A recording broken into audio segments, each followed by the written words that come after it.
we've talked a lot about food on here, so I want to talk about a guy who has a certain taste, Jeff Dahmer. He loved to eat as well. You call him Jeff? Yeah. Jeff. I don't... JD is what I call him. I watched this when Katie was out of town. Really enjoyed myself because I know she wouldn't want to take. She has a line that was over it. But I can't believe how huge it is. It's the top of Netflix for forever. I'm a little disturbed by how popular it is. Oh, let's hear.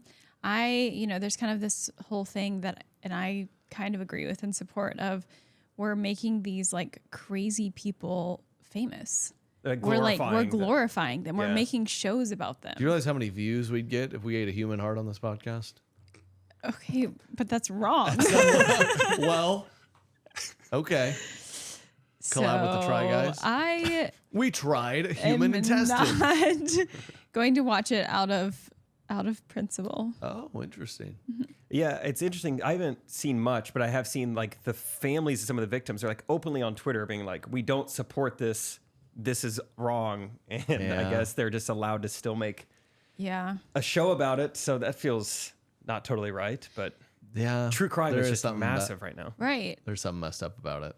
But you liked it. Yeah, I'm going to watch it. It's like you forget real families. It's just so sick. You can't even wrap your head around that. They make real. it seem, you're like, it feels like you're watching a TV show, like a fake made up TV show, probably. But anything can be funny, right? I saw a tweet. Some dude said, I'm not watching that show. If I wanted to watch a white dude killing black dudes, I'd just watch the Dallas Mavs.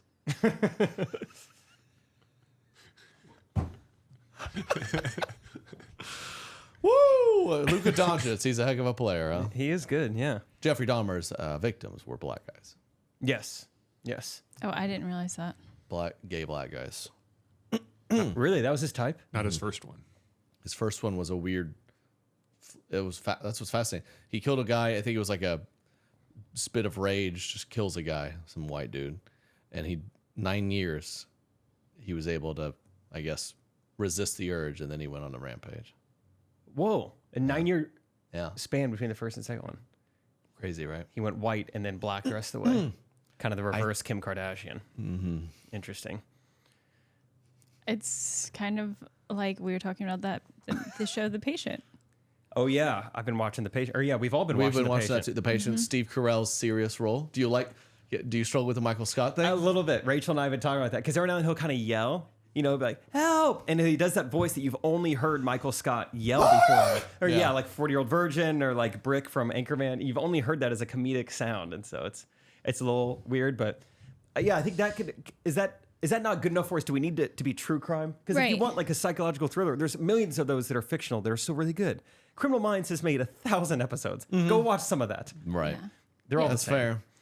Yeah, obviously I'm fine with that because it's made up and there's not one person you're like supporting practically. Yeah. Yeah. But The Patient's good. It's fun. It's a cool concept, and it's got the actor. I've only ever seen him in About Time. You guys seen that? By far my favorite rom-com ever. Yes. Oh, You love that one, Trey. Oh, I think any fellas out there want to get into rom-com game, About Time is your answer. It's the best one. Rachel McAdams and that actor, whatever his name is, he's awesome and British and kind of got the same hair as our resident Ginger Goblin. You look at me. It was a joke. It was a joke. It was a joke. That was good. About Time's great, and he's good in The Patient. Yeah, he is really good. And yeah. What are your other favorite rom-coms? The Ted Bundy true crime show. Bros. I like. Oh, that's funny. Bros. Have you heard of this? I've seen that it's making news, but I don't know anything about it. Billy Eichner, Billy on the Street. Cool. He's the star of it. Did he also like write or direct it? He didn't star it. Oh, he did. Oh, he directed just directed it. Yeah. Sorry.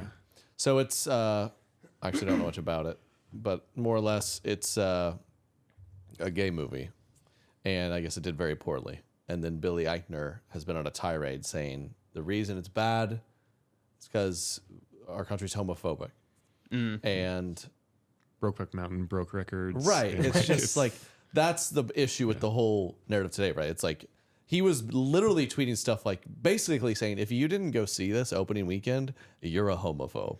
Oh, It's interesting. Like, I hadn't even heard of it, dude. I don't market it better. Get a billboard off I-35. That's how I get. see it. That's how I know any movie that's out. I have to be driving past his it. tirade was crazy. Yeah, like you said, there's plenty of Moonlight. Oh my gosh, it won Best Picture. I can't recommend it enough.